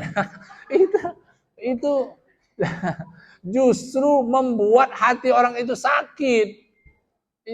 Iya kalau dia maafkan. Kalau hatinya semakin panas, nggak dia maafkan, bahaya. Maka kalau informasi ghibah itu belum didengar, nggak perlu kita sampaikan, ya, nggak perlu kita sampaikan. Cukup jangan diulangi lagi, Bu. Kalau kita tahu karakter teman kita pelit atau apapun tentang keburukan, cukup tahu, ya. Artinya, kalau pelit ya sudah, dia pelit, ya udah kita maklumi aja. Yang penting jangan kita pelit. Karena orang pelit itu nggak suka sama orang pelit. Iya, orang pelit itu nggak suka sama orang pelit. Iya, artinya dia nggak sadar bahwa dia pelit juga. Iya. Ya, maka yang pertama, Kalau orang yang kita gibahi nggak tahu, cukup kita beristighfar dan jangan diulangi lagi, serta doakan yang baik-baik tentang orang yang kita. Itu kalau gibah. Kalau fitnah, kalau fitnah beda lagi. Kalau fitnah kita harus, di mana kita sampaikan fitnah itu harus sampaikan ulangi lagi. Cabut omongannya. Contoh, kalau saya di majelis ini saya memfitnah orang, kemudian saya mau bertaubat, maka saya harus hadir ke sini dan pastikan orang yang mendengar tentang fitnah saya itu mendengar semua. Bahwa ibu-ibu semua, saya ingin mencabut omongan tentang si fulan kemarin. Bahwa si fulan tidak sesuai dengan apa yang saya sampaikan. Dia tidak begini dan begini. Sampaikan gitu. Tapi pastikan orang yang kemarin mendengar fitnah itu mendengar juga klarifikasi. Susah nggak? Susah. Iya. Nah kalau sekarang bisa, kalau kita memfitnah orang di sosial media, maka sampaikan juga. Itu pun iya kalau yang semua yang sudah berseliweran itu sudah mendengar, sampai lagi klarifikasinya ke telinga orang yang sudah mendengar. Repot ini, susah. Makanya hati-hati bersosial media, karena ghibah itu bisa melalui tulisan, bisa status, ya, bisa pakai isyarat yang saya contohkan tadi dan lain sebagainya. Ya, jadi yang pertama yang tadi. Nah, yang kedua, kalau orang yang kita ghibahi sudah mendengar, maka kita wajib datang kepadanya, minta dimaafkan. Ini yang repot. Dulu pernah saya sampaikan bahwa memaafkan itu harus, karena kenapa? Bodoh kata Allah. Kan pernah sampaikan, khudil afwa wa'mur bil urfi wa'arid anil jahilin. Kalau orang punya masalah sama kamu, punya salah, dia minta maaf. Terus kalian nggak mau maafkan, bodoh kata Allah orang yang begini. Tapi yang minta maaf pun kadang-kadang menyepelekan. Kamu udah minta maaf, udah Ustaz, udah 3 kali, tapi dia nggak mau maafkan, ya udahlah. Nah itu salah. Bertaubat itu harus sungguh-sungguh. Kemarin kan sudah kita kaji bagaimana taubatnya Nabi Adam. Berapa tahun diterima taubatnya? Puluhan tahun. Itu sungguh-sungguh namanya. Bagaimana kesungguhan seorang pezina yang minta dirajam, yang masyhur. Ya kan? Rajam aku ya Rasulullah, biar Allah ampuni dosa zinaku. Kata Nabi, lahirkan dulu anakmu. Datang lagi. Ya kan? Sudah datang, ya Rasulullah aku sudah lahir, rajamlah aku agar Allah terima taubatku. Kata Nabi, jangan, susui dulu sampai 2 tahun. Biasanya kan kita kalau udah bertahun-tahun, udah lupa dosa itu.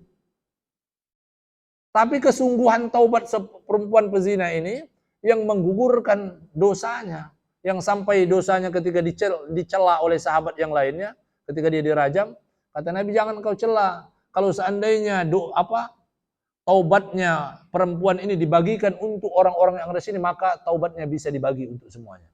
Saking diterimanya ketulusan taubat seorang. Maka sama, kita minta maaf pun, saya soalnya mendapati di BSD, ada perang saudara kandung, bahkan perang sama orang tuanya. Sampai orang tuanya nggak mau datang di pernikahan anaknya.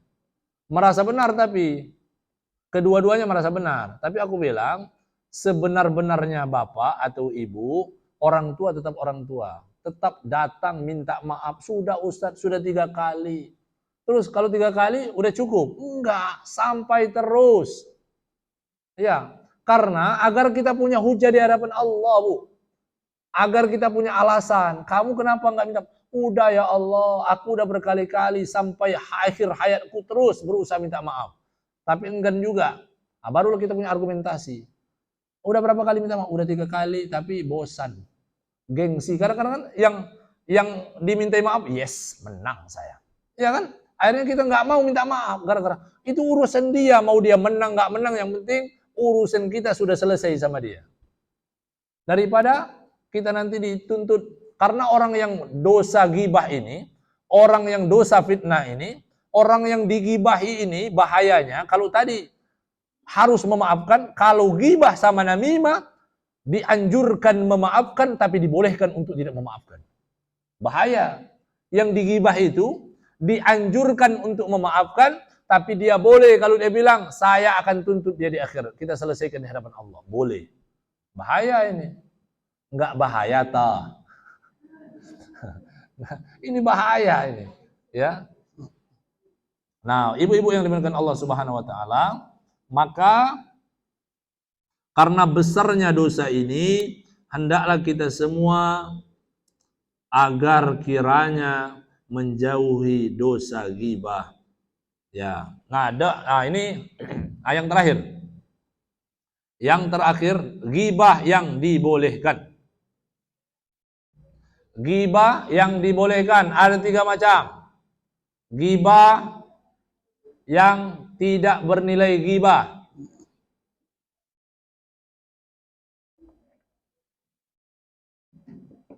Yang pertama, membicarakan tentang pemimpin. Ngomongin tentang pemimpin. Ketika mau caleg-caleg begini, caleg, capres. Tapi pastikan benar informasinya. Kenapa? Karena pemimpin kan untuk kepentingan publik, kepentingan semua orang.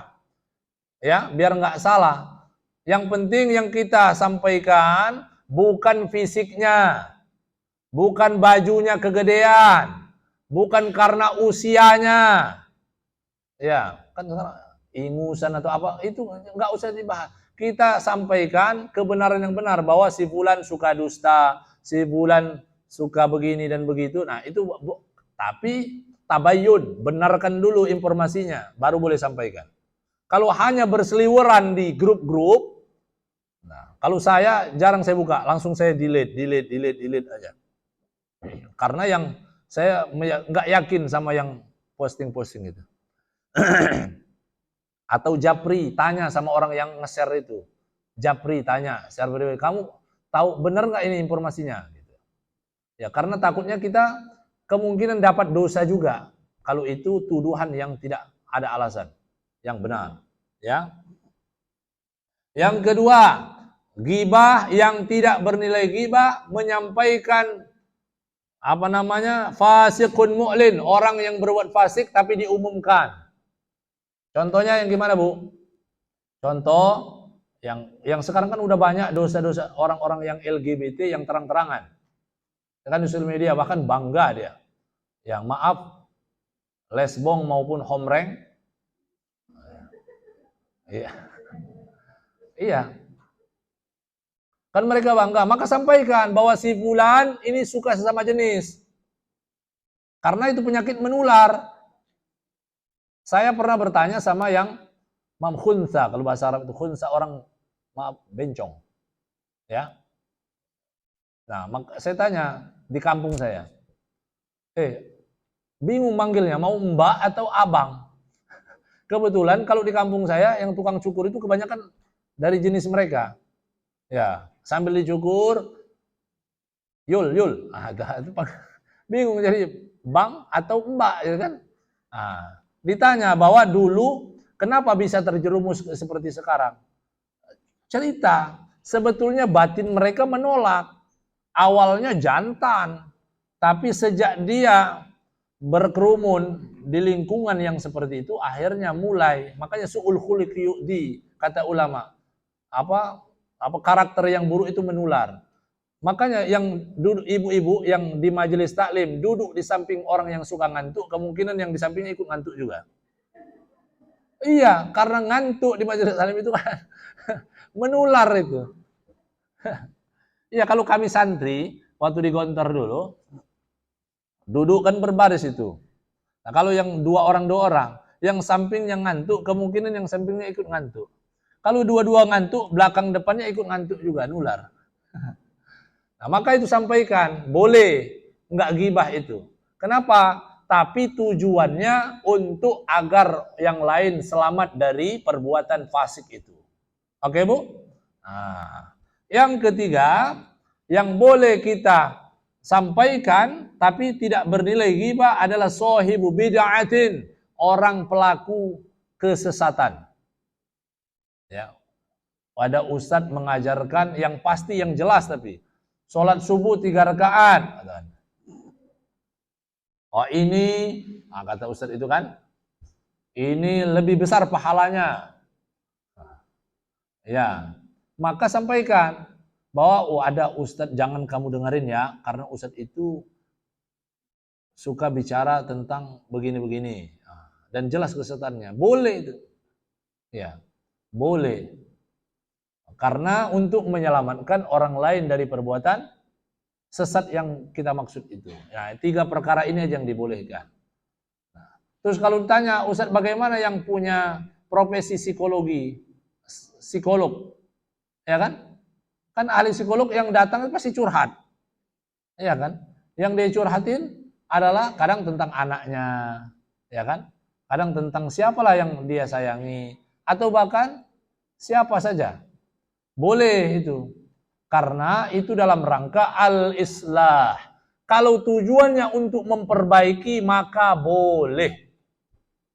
Boleh. Tapi kalau mau belajar dari Imam Ahmad ulama besar. Beliau pernah mendapati ketika lewat, ada muridnya. Muridnya lagi ngajar. Ketika dalam proses ngajar, si murid yang sudah jadi guru ini, dia berteduh di bawah pohon. Murid-murid yang dia ajari kepanasan di bawah terik matahari. Apa yang dilakukan oleh siapa namanya? Imam Ahmad. Imam Ahmad ini menegur muridnya, dia samperin ke rumahnya. Ini etika cara kita negur orang. Samperin ke rumahnya, dia datangnya, itu pun merayap, menginjit-injit kakinya. Dalam bahasa itu begini. Kayak orang maling, takut ketahuan orang lain kalau ada Imam Ahmad lagi ngasih peringatan sama si fulan. Saking menjaga marwah orang yang sedang ditegur ini. Begitulah Imam Ahmad. Kalau kita kan terang-terangan ngasih tahu. Ya, kadang sama seperti ustadz ini kan juga sama. Saya terhadap santri ngasih taunya di depan umum. Nah, itu menjatuhkan marwah orang itu. Dia sampaikan, wahai muridku, tadi saya mendapati engkau mengajar. Ya, bagus. Tapi yang kau lakukan itu saya khawatir nanti dihisap oleh Allah. Kenapa, wahai imam? Karena aku lihat murid-muridmu kepanasan sedangkan engkau berteduh di atas pohon. Itu kan gak adil. Segitunya bu ulama itu. Urusan begitu aja. Padahal murid-muridnya gak menuntut. Tapi mengkhawatirkan hisab Allah Subhanahu wa taala. Keluar rumahnya ngenjit-ngenjit lagi. Takut ketahuan sama orang lain. Masya Allah. Ya. Maka itu saja yang bisa disampaikan. Untuk berikutnya mungkin bisa tanya jawab dari ibu-ibu biar kita diskusi kalau masih ada waktu. Ya, fadhalu.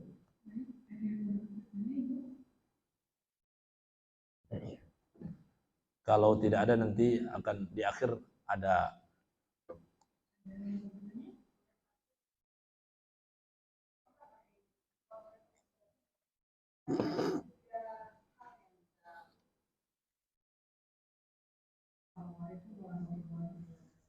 Waalaikumsalam warahmatullahi wabarakatuh.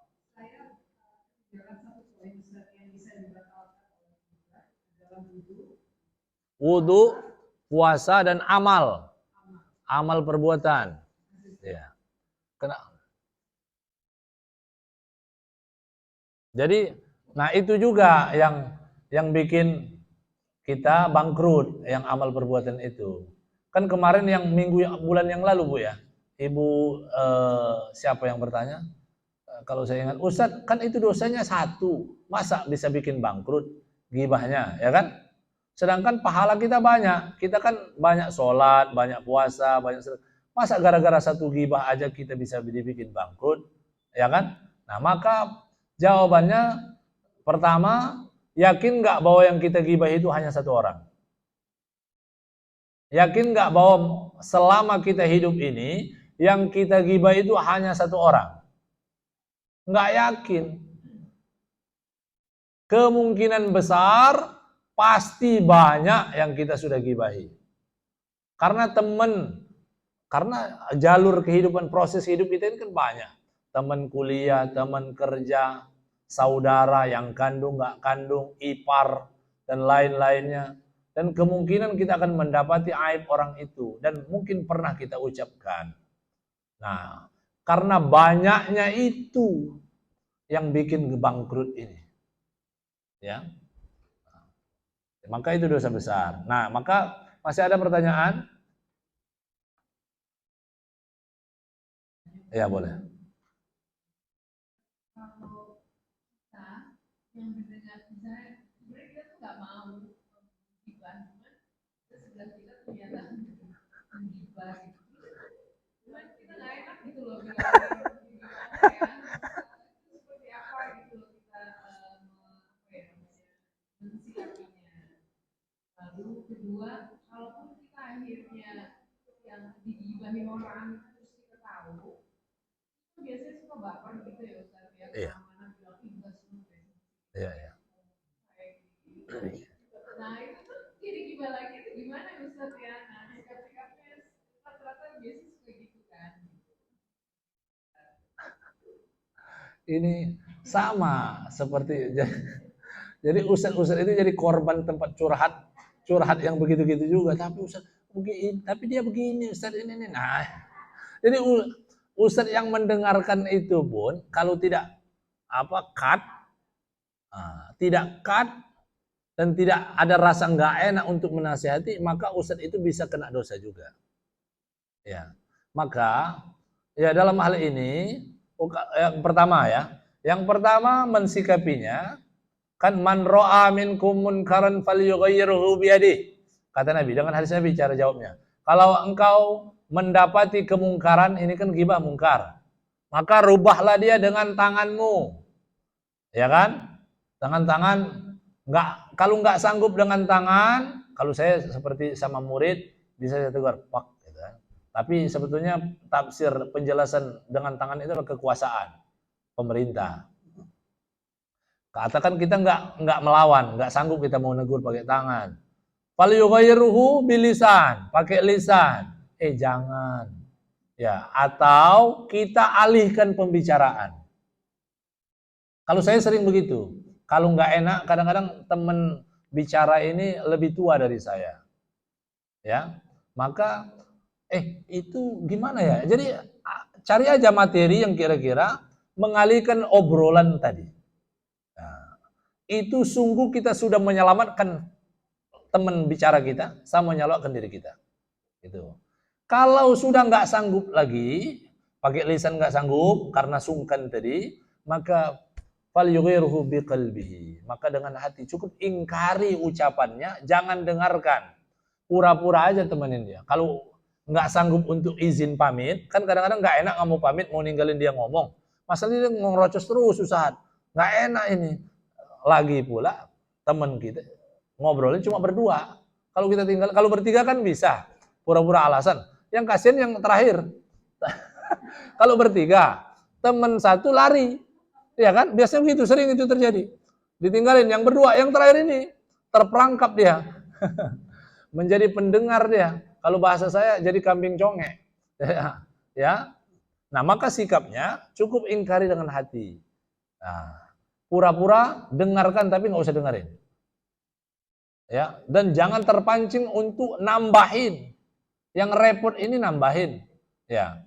Oke, itu jadi sikapnya begitu. Maka untuk selamat, paling selamat adalah biar dapat pahala tegur. Kalau nggak sanggup menegur, maka tinggalkan, cari alasan. Kalau nggak sanggup meninggalkan, alihkan pembicaraan. Kalau nggak sanggup juga, maka ingkari dengan hati tanpa didengarkan. Sambil doakan, ya Allah bukakan hatinya, kasih hidayah ya Allah. Ya, itu wadzalika at'aful iman kata Nabi, dan itulah selemah-lemahnya iman. Mengingkari dengan hati, ya. Nah, yang kedua, bagaimana Ustadz suka terpancing karena baper? Sama Bu, saya juga baperan sebetulnya. Mudah banget tersinggung. Mudah banget tersinggung, ya. Termasuk di sini dulu pernah saya sempat tersinggung di sini. Enggak, bercanda. Ya, jadi caranya yaitu tadi, maafkan dan ingat lagi. Itu mungkin yang baper itu karena nggak ingat bahwa apa yang akan dia lakukan itu adalah dosa. Maka perlu dia tahu, dia rugi 2 kali. Nggak ada untungnya. Saya tanya, kita balas gibah dia lagi, Dapat apa? Enggak ada kecuali kepuasan saja. Kecuali kepuasan saja. Dan yakinlah orang, nah ini juga kenapa orang yang baper itu terjadi? Karena ada yang adu domba tadi. Karena ada informan tadi kan. Bu, kalau saya tanya, dosa pertama kali di langit apa Bu? Hasad. Hasad, iri. Siapa yang melakukan? Iblis, karena iri sama Adam. Di dunia apa dosa yang pertama kali? Sama, iri juga. Ini sebetulnya berturut-turut temanya. Ghibah, namimah, hasad. Ya akibatnya lisan-lisan juga sama mata. Iri, dengki kan? Ya. Maka ya begitu. Saya kira sikapnya, nah, yang paling mulia itu yaitu apa yang dilakukan oleh Imam Hasan Al-Basri tadi. Harusnya kita membalasnya dengan kebaikan. Kadang-kadang orang kalau yang sering berbuat buruk sama kita, kita baikin, dia semakin malu, semakin gak enak. Ayah kandung saya kemarin baru ke rumah, baru pulang kemarin saya antar. Ayah kandung saya itu berantem habis-habisan sama Pak Wo. Kalau di Palembang itu Pak Wo, kakak kandungnya. Nggak berantem tonjok-tonjokan, karena bapak saya nggak pernah terpancing. Ya, gara-gara harta warisan. Kalau di Palembang, di kampung saya namanya ada rumah budal. Tahu rumah budal itu rumah bersama. Padahal itu rumah warisan. Rumah budal karena wasiatnya kakek nenek saya bahwa rumah ini jangan dijual. Ini rumah bersama, siapapun yang pulang dari tempat-tempat mereka merantau pulangnya ke situ. Ketika kakek nenek saya meninggal, Pak Wo saya yang paling tua menjual rumah itu. Tapi kan karena itu aktenya harus tanda tangan saudara-saudaranya, nggak boleh dijual, nggak bisa dijual kecuali tanda tangan. Yang satu-satunya nggak mau tanda tangan bapak saya, karena bapak saya khawatir melanggar wasiat orang tuanya, takut dia dosa besar takutnya. Saya bangga dengan itu sebetulnya. Tapi bibi-bibi saya, karena khawatir karena Pak Wo saya sudah mengasah pisau selama 1 minggu, iya, disampaikan ke bapak saya, Kak Fikri, tanda tanganlah daripada kakak ini. Disampaikanlah bahwa Pak Wo itu sudah gini-gini. Akhirnya bapak saya dengan berat hati tanda tangan untuk menghindari mudarat yang lebih besar, karena dalam Islam itu dua. Kalau ada dua mudarat, maka pilih mudarat yang lebih ringan. Akhirnya tanda tangan. Terjadilah itu. Apa yang terjadi? Harusnya dendam dong. Pak Wo saya semakin usia dia jual itu, dan dia sudah bersekian tahun melaratlah di kota Palembang. Ya, nggak punya rumah, numpang segala macam itu. Ketika ada acara adik saya menikah, saya bilang bapak saya, Bapak undang. Jangan titip undangannya. Bapak temui. Iya, bapak saya temui.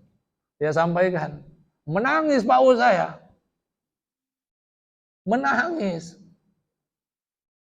Sapri, kata bapak saya, besok minggu depan anak saya mau nikah. Saya minta kamu datang. Nggak usah pikirkan transport, nanti saya kamu jemput, dijemput. Kampung saya ke Palembang itu 4 jam. Saya orang di kampungnya, bukan di kota Palembang. 4 jam dari kota Palembang, tempat Pak Wo saya itu. Kamu sudah disediakan mobil, dijemput, nanti ditaruh di panggung. Orang sekampung tahu semua cerita itu, bahwa mereka konflik. Tiba-tiba mereka satu kampung nggak menyangka bahwa Pak Wo saya pulang, ditaruh di atas panggung, artinya dimuliakan. Kalau di adat di kampung saya ada meraja, raja itu ditaruh di panggung, masih dimuliakan. Orang nggak semua menyangka, dan saya bangga dengan itu. Akhirnya dia di atas panggung, dan kebetulan saya yang ceramah.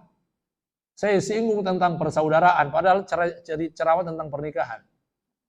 Iya. Karena kesempatan bagi saya. Kan keluarga juga, tentang keluarga juga. Mereka menangis, menyesali perbuatannya. Ya Allah. Enak sekali kamu sekarang.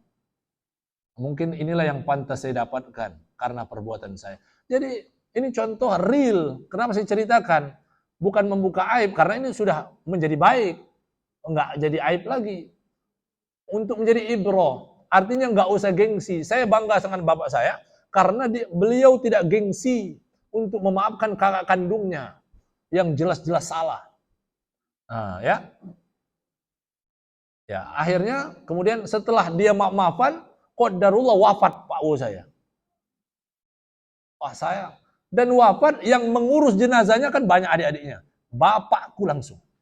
Dia wafat kan tinggal di Palembang, tapi kebetulan pas sakit dijemput bawa ke kampung, wafat di situ. Udah sekian puluh tahun merantau, ternyata wafatnya harus di kampung juga.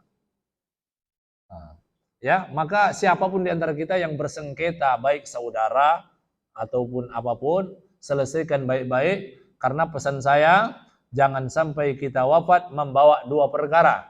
Yang pertama membawa dosa, dosa itu dosa sholat, dosa segala macam. Yang kedua membawa musuh. Ya, jangan sampai bawa musuh. Semakin banyak musuh, semakin banyak sengketa yang akan diselesaikan di hadapan Allah. Semakin lama nanti rumit. Ya, ya. Maka terakhir ingin saya sampaikan macam kesimpulan ya. Ghibah itu ada 4 jenis. Ada ghibah yang bernilai kufur. Kan ada aja orang dosa, orang ghibah bernilai kufur. Ya, orang yang bagaimana? Orang yang menggibahi fayuqalu lahu la tagtab, kemudian ada yang negur, orang ghibah, ditegur, jangan ghibah. Kamu sudah berbuat ghibah. Terus dia bilang, laisa hadza ghaibatun wa ana shadiqun. Saya enggak lagi ghibah, ini kebenaran. Ini merasa benar. Orang yang ghibah merasa benar, ini kufur. Ya, pertama. Ya, padahal udah ditegur. Yang kedua, ghibah yang bernilai munafik, kemunafikan. Dia ayyagtaba insanan fala yusammihi inda man ya'rifu annahu yuridu minhu fulan. Fahuwa yagtabu wa yara min nafsi annahu mutawarri'. Dia menggibahi seseorang, kemudian dia merasa warok. Warok itu merasa di luar benar tadi, merasa lebih berwibawa dia menggibahi orang. Ya, merasa bangga dengan gibahnya. Ini artinya beti. Beda tipis sama yang kufur tadi. Yang tadi merasa benar, yang kedua merasa bangga. Ya, dengan gibahnya itu. Yang ketiga adalah gibah yang bernilai maksiat saja, dosa. Tetap dosa. Dia menggibahi orang terus ditegur. Kamu gibah. Akhirnya dia mengakui. Astagfirullah. Langsung istighfar dia. Kan dia udah berdosa itu. Tapi mudah-mudahan dengan istighfarnya langsung diampuni dosa gibahnya. Gitu. Tetap bernilai maksiat. Itu ya. Nah, yang keempat, gibah yang dibolehkan yang sudah saya jelaskan tadi. Ya, siapa saja menggibahi sultanun jair, pemimpin tadi. Ya, bukan artinya menyampaikan tentang kriteria-kriteria pemimpin yang harus kita pilih sesuai fakta dan realita, bukan dalam rangka mengadu domba. Jangan terpancing adu domba, Ibu. Saya kalau ada bapak-bapaknya, apalagi DKM, saya sampaikan juga. Termasuk DKM di masjid di perumahan tempat saya tinggal itu, kan bikin grup baru. Tiba-tiba ada yang nge-share tentang politik, tentang salah satu capres, menjelek-jelekkan. Langsung tolong Pak, ini grup kita jangan sampai terperangkap, terjebak 2 kali seperti yang lalu. Ya, 5 tahun kita nggak teguran gara-gara pilpres. Ya, masjid ini panas rasanya. Isi-isi mimbar itu hanya teriakan-teriakan. Ya, antara DKM lama dengan DKM baru karena beda pilihan akhirnya nggak mau ke masjid. Nah, pecah belah, akhirnya dihapus. Nah, jadi bagus itu. Jadi kalau mau bicara politik, ahlinya aja lah, gitu kan? Ya, kedua ya itu tadi sudah ya. Yang orang berpelaku sesat boleh disampaikan, atau orang yang berbuat dosa secara terang-terangan sampaikan juga, agar orang terhindar dari perbuatan dosa itu. Ya, itu saja yang saya kira. Kalau tidak ada pertanyaan, mudah-mudahan kita semua bisa minimal Kalau kita tidak bisa sama sekali meninggalkannya, minimal mengurangi, meminimalisir perbuatan ghibah itu. Atau kalau sudah berbuat dosa ghibah, karena kita sudah tahu begitu besar dosa ghibah ini, maka kita segera bisa beristighfar. Jangan malah bangga seperti yang bernilai munafik dan kufur tadi ya. Allahu a'lam bishawab. Saya kira itu mudah-mudahan kita semua bisa diterima taubat kita hari ini. Ibu-ibu, saya ajak kita beristighfar. Astaghfirullahalazim. Astaghfirullahalazim. Astaghfirullahalazim wa atubu ilaih. Ya Allah, perkenankanlah taubat kami pagi menjelang siang ini. Kalau seandainya ada banyak dosa ghibah yang pernah kami lakukan selama ini, belum Engkau ampuni, baik ghibah maupun dosa adu domba, mohon perkenankanlah taubat kami hari ini. Dari lubuk hati yang paling dalam, ya Allah, kiranya jangan jadikan kedua dosa itu menjadi sebab siksa kubur kami tidak diringankan, menjadi sebab siksa kubur kami tidak Engkau hapuskan, ya Allah, karena istighfarnya anak-anak dan orang-orang yang mencintai kami nantinya. A'udzu billahi minasyaitonir rajim. Bismillahirrahmanirrahim. Alhamdulillahi rabbil alamin. Allahumma salli wa sallim ala sayyidina Muhammad wa ala ali sayyidina Muhammad. Rabbana zalamna anfusana wa illam taghfir lana wa tarhamna lanakunanna minal khasirin. Ya Allah, jangan Engkau biarkan kami dalam dosa kecuali Engkau hapuskan dosa itu. Jangan Engkau biarkan kami membawa masalah kecuali Engkau berikan solusi dari masalahnya, ya Allah. Jangan Engkau biarkan kami dalam sakit kecuali Engkau sembuhkan semua yang sakit di antara sanak famili kami, ya Allah. Kalau ada anak cucu keturunan kami, jangan Engkau biarkan mereka tumbuh dewasa kecuali Engkau soleh dan solehakan mereka, ya Allah. Kalau kami punya aib dunia dan akhirat, jangan Engkau biarkan aib kami terbuka kecuali Engkau tutupi aib-aib kami itu. Terlebih aib kami nanti ketika kami menghadap kehadirat-Mu, ya Allah, di akhirat nanti, ya Allah. Ya Allah, jika ada hajat-hajat dunia dan akhirat, hajat kecil maupun besar yang belum terwujudkan dan belum terkabulkan sampai hari ini, ya Allah, mohon kabulkan. Kabulkanlah hajat kami semuanya, ya Allah. Karena kami hanya memohon kepadamu, dan kami yakin hanya Engkaulah yang mampu untuk mewujudkannya. Rabbana taqabbal du'a. Allahumma rzuqna taubatan nasuha waj'alna min husnil khatimah. Anugerahi kami taubat nasuha sebelum ajal datang menjemput kami, dan jadikanlah setiap akhir hayat kami yang datang hari ini akhir yang husnul khatimah. Rabbana atina fid dunya hasanah fil akhirati hasanah wa qina adzabannar. Sallallahu ala sayyidina Muhammadin nabiyil ummi wa ala alihi wa sahbihi wa baraka wasallam walhamdulillahi rabbil alamin. Baik, penutup, siapa yang bertaubat, kata Nabi, yang bertaubat dari dosa ghibah sebelum dia datang ajal menjemputnya, maka dia akan masuk surga terakhir kali. Siapa yang wafat dan belum bertaubat dari dosa ghibah, maka dia masuk neraka pertama kali.